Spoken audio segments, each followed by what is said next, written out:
Greetings, fellow global citizens.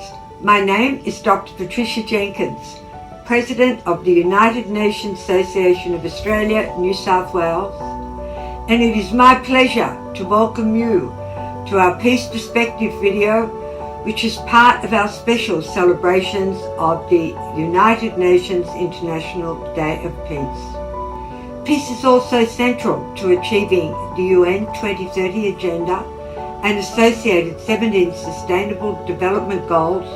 These goals were agreed to by leaders of all nations to address the global challenges we face. One of the most powerful foundations in promoting peace here in Australia and across the world is in the respect for human rights, in recognizing and honoring the dignity and rights of each person as an equal human being. While Australia is by no means perfect, it is, however, committed to the values of inclusion, equality, fairness, equal justice, and freedom for all. The rule of law is central to international peace and security, political stability, development, economic and social progress, as well as safeguarding fundamental freedoms and human rights.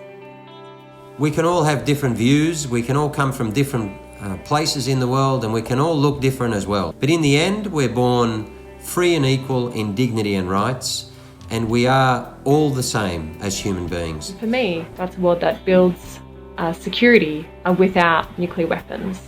They are indiscriminate, abhorrent, and now, thanks to the Nuclear Weapon Ban Treaty, illegal.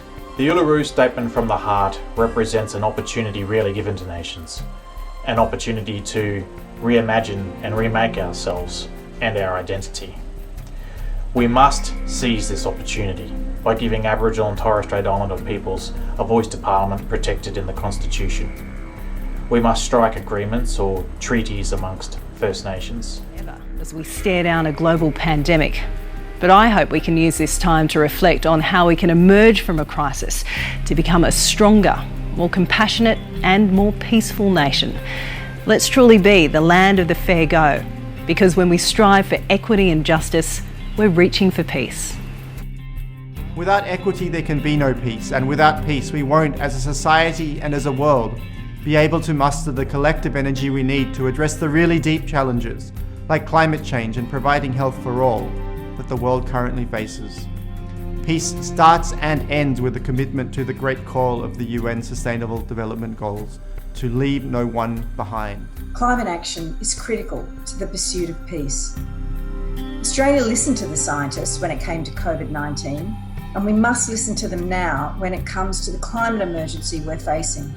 We need to learn from the pandemic experience, transferring lessons of collaboration and support into our response to climate change, adapting our economies and our lives. The absence of war provides us with unique opportunity to build nations that are prosperous and based on peace.